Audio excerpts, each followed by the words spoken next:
Olá, comunidade Paz e Bem, Pós-TV 247, nossos seguidores no Sejus, eu sou Carla Pavão, nós estamos aqui com Felipe Albani, que é o coordenador pela diversidade Povo Preto do Sejus, estudando a Revista Espírita de 1858, especificamente no mês de janeiro. Os tópicos que nós vamos conversar hoje são História de Joana d'Arc, ditada por Hermance Dufour, e depois de dois tópicos que ele intitula como Livro dos Espíritos, mas estão um pouquinho fora disso e o Felipe vai comentar. Tudo bem, Felipe?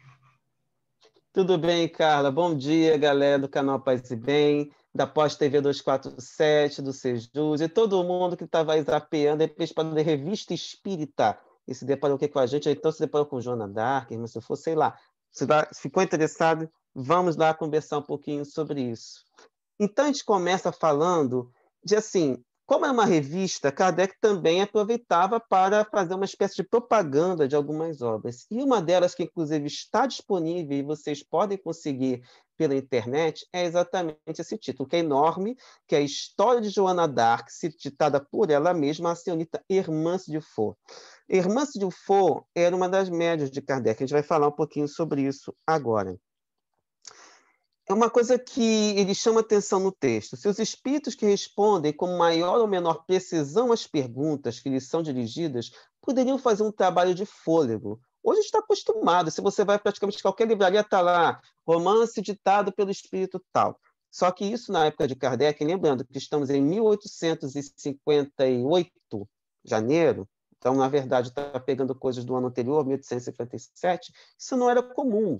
Se a resposta dos espíritos tinham começado primeiramente com batidas, com cestas de pão e tudo mais, lápis e outras experiências, você tem um romance, ainda mais trazendo aspectos históricos, então, ainda mais uma personagem tão importante. Seria como muito mal comparando Tiradentes escrevendo uma história por ele mesmo, ou Zumbi dos Palmares, alguém que a gente considere uma pessoa de grande importância para a história do Brasil, escrever esse romance por ele mesmo. Então, pegando aqui o que ele coloca, que a prova está na obra, nessa obra, que não se trata de uma série de perguntas e respostas, mas de uma narração completa e ordenada, como faria um historiador, e contendo uma infinidade de detalhes pouco ou nada conhecidos sobre a vida da Joana d'Arc.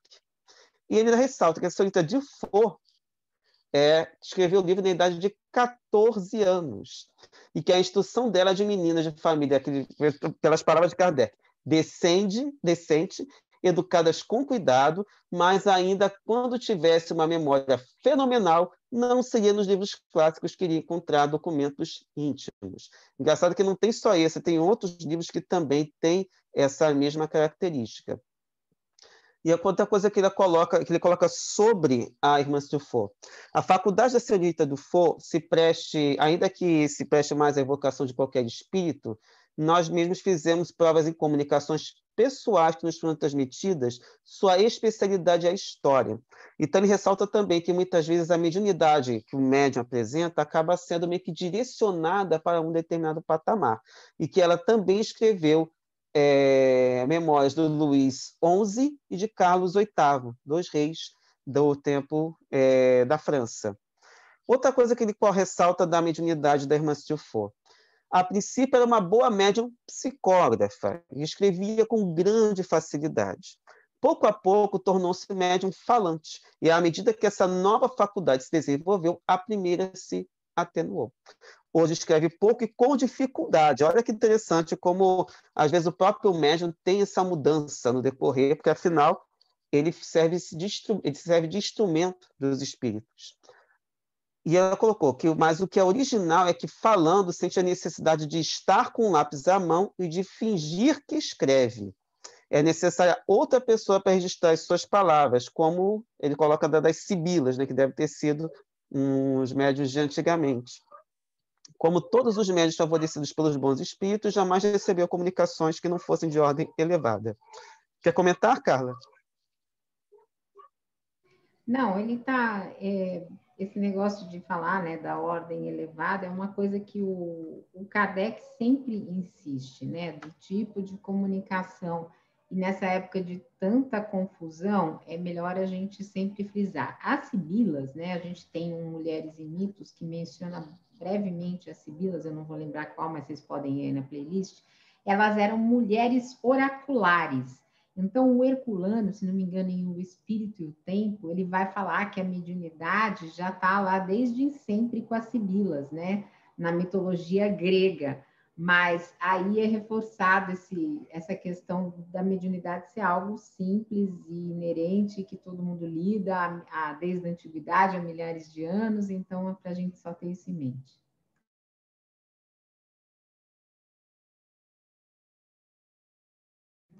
Tá sem som, tá sem som. Fechado. Eu e meus micos, de vez em quando cometo esses micos, mas vamos lá. Agora a gente vai passar para o segundo texto, que é o Livro dos Espíritos. E a gente avisa, não é o Livro dos Espíritos que ele está abordando e nem vai fazer exatamente uma propaganda diretamente, até porque o Livro dos Espíritos foi lançado, primeiramente, em 18 de abril de 1857, com 501 perguntas. A segunda edição, já com 1019, veio lá para o ano de 1860. Então, nesse primeiro período que estudamos a Revista Espíritas, nós vamos sempre lembrar que a referência é essa primeira edição, que também não é difícil encontrar pela internet e merece um estudo realmente também bem interessante. Mas o que ele traz aqui?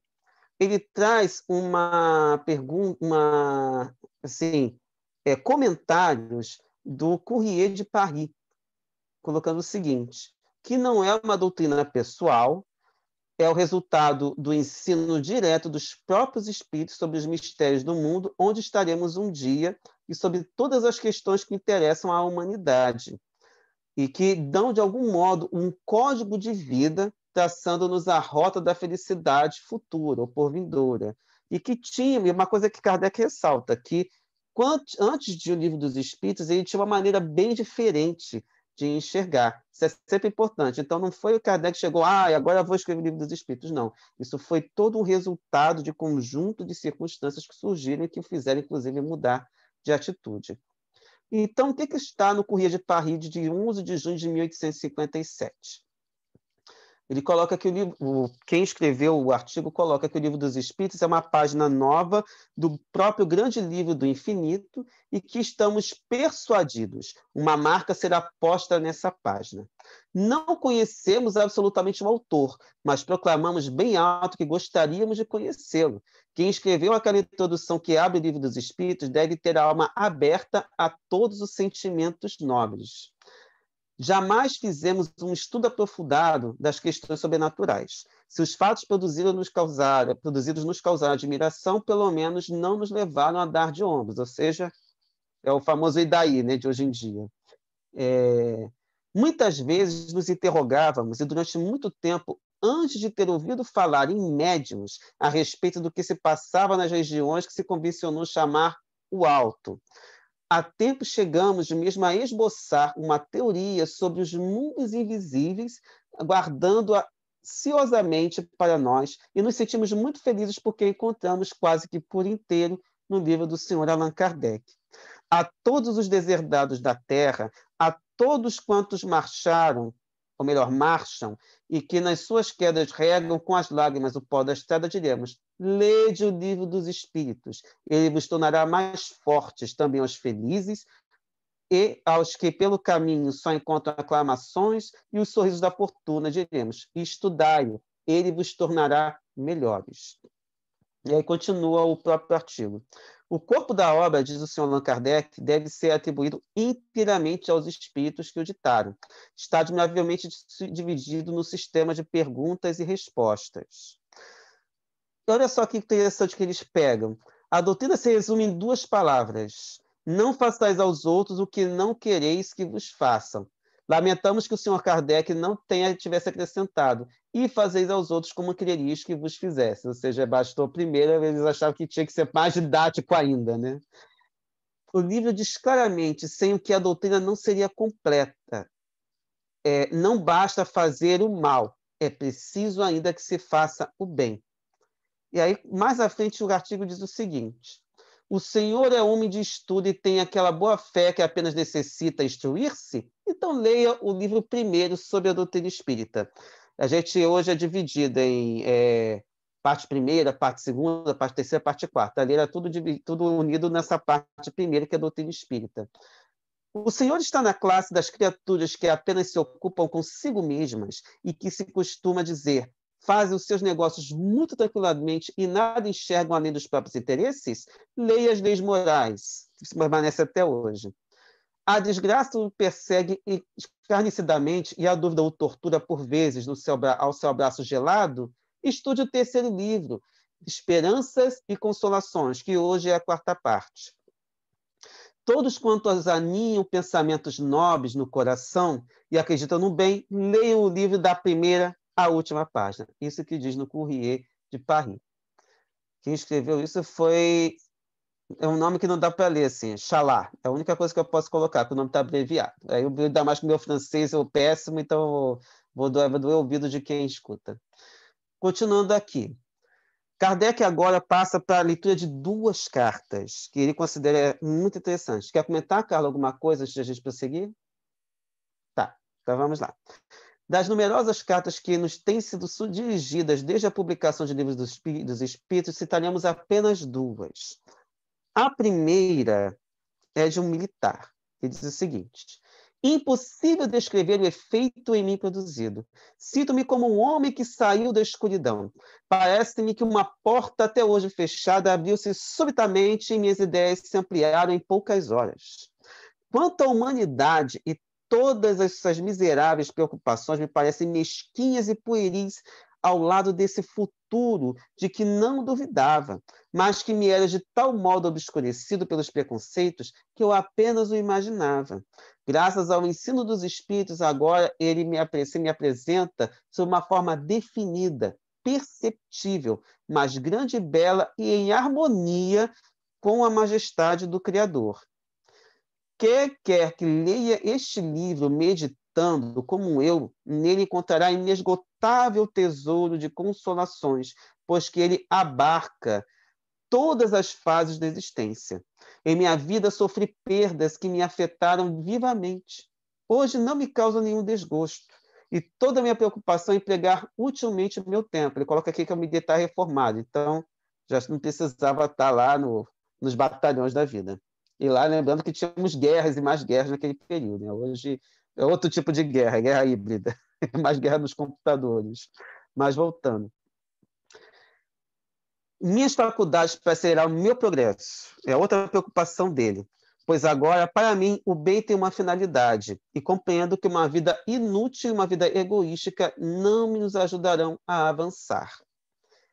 A outra carta é já de uma pessoa que, a princípio, não coloca qual é a profissão e ele coloca também que não tem exatamente muito estudo. Então, é legal que ele vai para um patamar, digamos, mais elitista e outro mais popular. Como tudo quanto o Senhor nos ensina é consolador para a nossa pobre humanidade. Por mim, confesso que me sinto mais forte e mais encorajado para suportar as penas e os aborrecimentos ligados à minha pobre existência. Faço muitos amigos meus partilharem das convicções adquiridas na leitura de sua obra. Todos se sentem muito felizes, compreendem agora as desigualdades das posições sociais e não murmuram contra a providência. A esperança fundamentada num futuro mais feliz, desde que bem se conduzam, os conforta e lhes dá coragem. Sou um simples filho do povo que se criou numa posição insignificante de trabalho, mas a quem falta instrução, pois foi obrigado a trabalhar desde menino. Entretanto, sempre amei a Deus e fiz tudo quanto era possível para ser útil aos meus semelhantes. E aí Kardec conclui. Como explicamos, as comunicações por meio de batidas, outrora chamadas tipologias, são muito lentas e muito incompletas para um trabalho de fôlego. Por isso, tal recurso jamais foi utilizado. Tudo foi obtido pela escrita, falando do processo do Livro dos Espíritos, por intermédio de diversos médiuns psicógrafos. Ou seja, quem lembra da memória aí do Chico Xavier deve lembrar aí da psicografia. Nós mesmos preparamos as perguntas e coordenamos o conjunto da obra. As respostas são textualmente as que nos deram os espíritos. A maior parte delas foi escrita sob nossas vistas. Outras foram tiradas de comunicações que nos foram remetidas por correspondentes ou que colhemos aqui e ali, onde estivemos fazendo estudos. Parece que, para isso, os espíritos multiplicam aos nossos olhos os motivos de observação. Os primeiros médios que concorreram para o nosso trabalho foram as senhoritas B, e não volto com o nome, que afinal, senão, imagine quanta pedra deviam ser tacadas na porta dessas senhoritas. Hoje, Catarina, imagina naquela época, cuja boa vontade jamais nos faltou. O livro foi quase todo escrito por seu intermédio e em presença de numeroso público que assistia às sessões, nas quais tinha o mais vivo interesse. Hoje também a gente não tem muito essa coisa de plateia para comunicação mediúnica, porque também acho que é mais atrapalha do que ajuda. Se a gente, às vezes, na reunião atrapalha, né, Carla? Imagine hoje se estivesse aberto, com todo mundo lá, foto, fotografia, olha como está fazendo ali, olha a psicografia gravando ali. Dá para a gente ver de outra maneira que a gente precisa de silêncio e concentração. Mais tarde, os espíritos recomendaram uma revisão completa em sessões particulares, tendo-se feito, então, todas as adições e correções que julgaram necessárias. Esta parte essencial do trabalho foi feita com o senhor da senhora Jafet, deve ser Jafé, a qual se prestou com a melhor boa vontade e o mais completo desinteresse a todas as exigências dos espíritos, porque eram eles que marcavam dia e hora para as suas lições. O desinteresse não seria aqui um mérito especial, desde que os espíritos reprovam qualquer tráfico que se possa fazer de sua presença, mas a senhoria Jafé, que é também uma notável sonâmbula, tinha seu tempo utilmente empregado, mas compreendeu que também daria uma aplicação proveitosa ao se consagrar à propagação da doutrina. Para fechar, jamais pensamos em fazer o livro dos espíritos objeto de especulação. Seu produto será aplicado a coisas de utilidade geral. Por isso, seremos sempre gratos aos que, de coração e por amor ao bem, se associaram à obra que nos consagramos. Então, era isso, Carla, que tínhamos, e fica uma lição Não me interessante. esquecer que depois, mais para frente, o Jafé, não foi o Jafé que se arrependeu, exigiu reconhecimento e rompeu com Kardec? Acho que foi o Jafé, sim. Então, eu não quis comentar muito, porque só para vocês que estão nos assistindo entenderem, o Felipe participa também da Mediúnica do Sejus, e nós estamos gravando isso antes da Mediúnica. Então, daqui a pouco a gente tem que entrar na Mediúnica, então eu não quis me alongar muito. Mas para vocês que nos acompanharam, lembrando que o Felipe tem bastante trabalho aí nas redes sociais, no canal do Sejus, quem puder no Facebook, no TikTok, no Instagram, quem puder acompanhe esse trabalho que ele vem desenvolvendo aí pelo Sejus e também se inscrevam nos canais, né? Na Pós TV 247, no Filosofia em Movimento, no canal do Sejus, e vamos compartilhando, deixando os likes que nos ajudam com os algoritmos. Então, obrigado e um beijo grande, Felipe. Tá, antes que eu me esqueça, vários desses vídeos estão no nosso canal do YouTube, canal Sejus. Então é interessante também que quem não conhece, tiver curiosidade, vai ver vários desses vídeos nossos lá também, além dos outros estudos que já desenvolvemos. Legal. Então, vou despedir. Um abraço forte para todo mundo, um excelente dia, paz e bem, e um beijo no coração de cada um de vocês. Legal, gente. Paz e bem. Um beijo grande.